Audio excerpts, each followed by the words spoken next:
Bonsoir, bonsoir, bandeko na ngai. Ya Idi Bolombo Greffe international des peuples Mokonzi. Voilà, bandeko na ngai.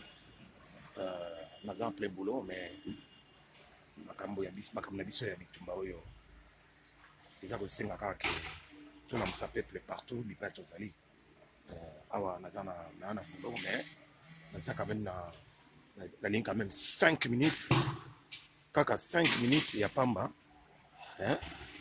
Kaka 5 minutes ya pamba to solo là. Tout solo là mouké, Ernest Fioti, bonsoir. Donc tout solo là mouké pour na makambo mboka oyo. Donc ceux qui te le belé en côté, hein? Bah tout ça c'est pas le belé bisoté. Donc les gars biso moko to ko makambo oyo. Biso moko to ko makambo ba de ngai. C'est grave, c'est grave, c'est grave. Non, vous ba ma solo ndenge zo bimana. Hein? Bango na bango ba komi ko funda na ba Kalev, ba Augustin Kaboya, ba Kabonde et tout ça. Donc il y a un titre on a tient commis il défesse les alliés vraiment il dépeste na mboka na biso na mboka na ngai na mboka na biso ça y est ba toi na banda ko boma biso bandaka tango tolobaka yango biso bana ko bango ke le malheur du pays, le malheur du Zaïre, c'est lui de peste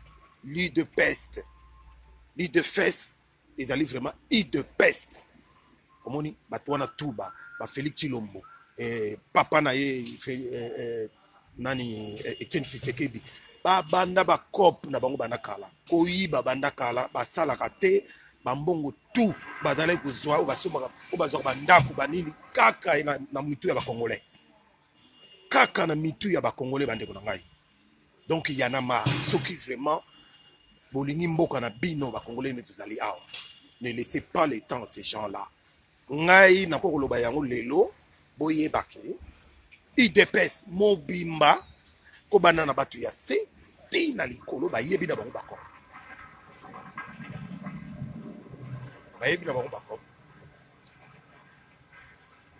bako banda kala banda ko boma biso ba yebi na bango bako ezala bato batelema na se ba nzete wana hein bango tout ba yebi bako. Je profite pour faire mon direct. Ah oui, hein, ça parce qu'en attendant 45 minutes.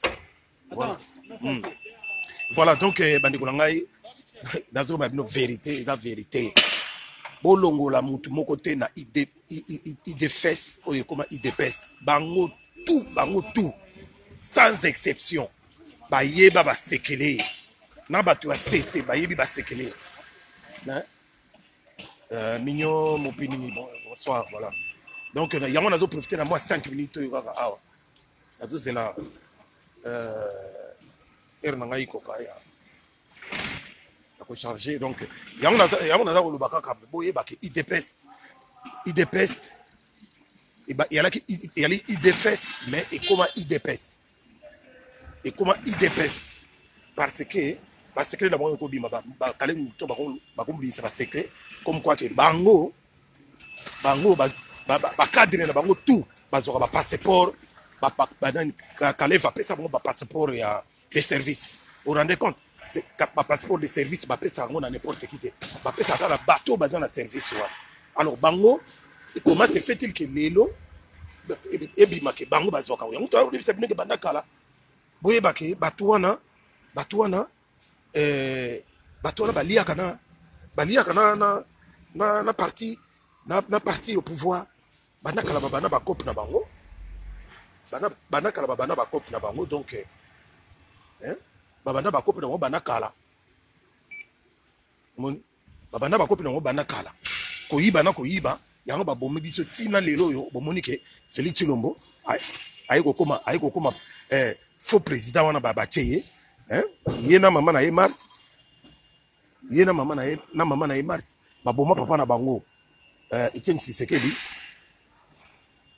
Baboma papa na bango Etienne Tshisekedi. Po azaleka mama wana ya ndoki alaika na besoin ya nini ya ke mwana na ye azo poste wana. Zomona. Mama wana alaika na poste ke mwana na ye aza poste wana. Donc yango moni lelo oyo soki bongo bozomonaka ezali tokomi vraiment na niveau tokokoma te,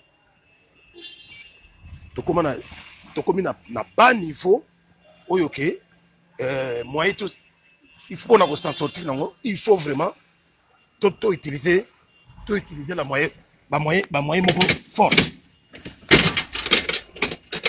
Il faut utiliser ba moyen oyo longo banike koloba na monoko, c'est pas la peine. Donc il faut tobunda pena bitumba oyo,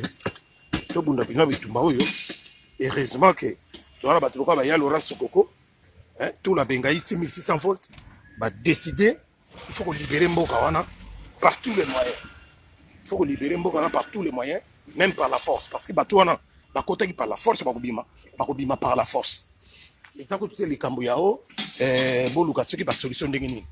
Donc tout ça là tout au moni to barré par exemple les Fally Ipupa au moni déjà makambia Fally Ipupa on a donc tout bana ikolo banabino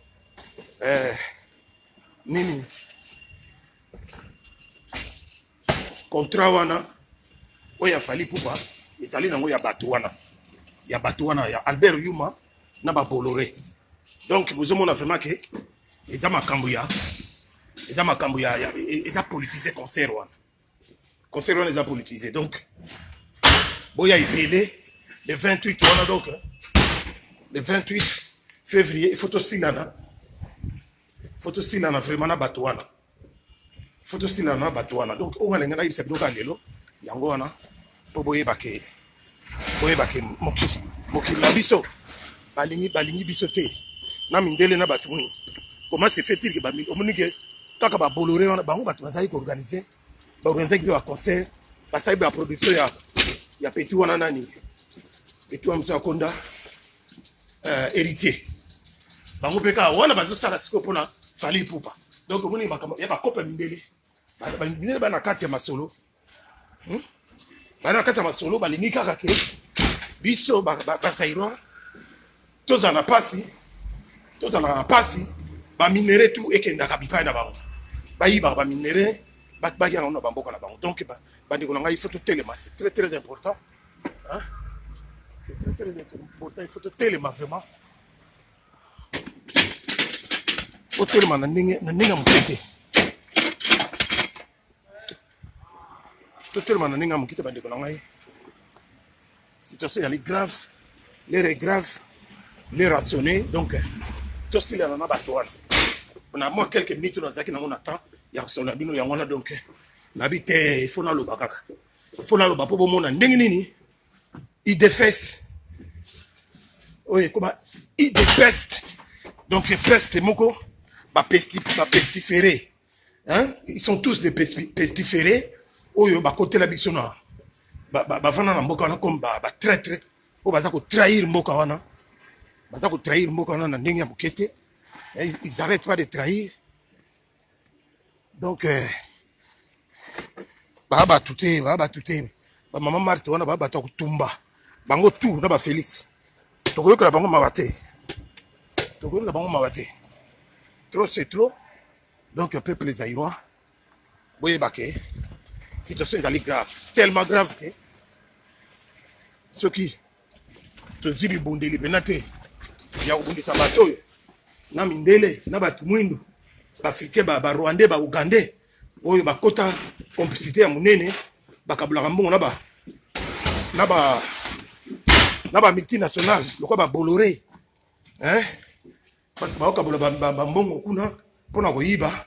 Donc il faut vraiment poto si sa makambo yo il faut to bana ko boma bato wana tout il faut boma bango, c'est pas la peine. Encore de nouveau. Oui. Scanner. Oui. Là, on passe là.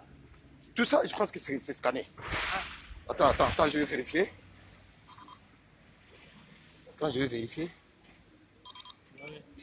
Oui. Non, c'est déjà scanné. C'est déjà scanné les deux là. Voilà. Donc, il faut que lorsqu'il y a une peste dans la maison, s'il y a une peste, toute la maison va être pestiférée. Donc il faut vraiment, il faut tout faire pour les anéantir. Il faut les anéantir parce que ça ne sert à rien.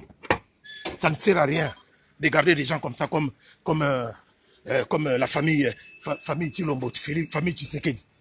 Très dangereux comme famille. Très dangereux comme famille. Il est temps de s'en débarrasser.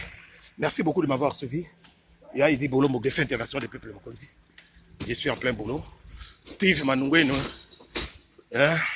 Manungweno et Steve. L'image quand même. Malgré que l'air mauvais comme dans les noirs. Parce que le monde a vécu les là. Donc, Steve Manungweno, Bokoto. Na Bokoto TV. Salama solo Oyo. La complicité dans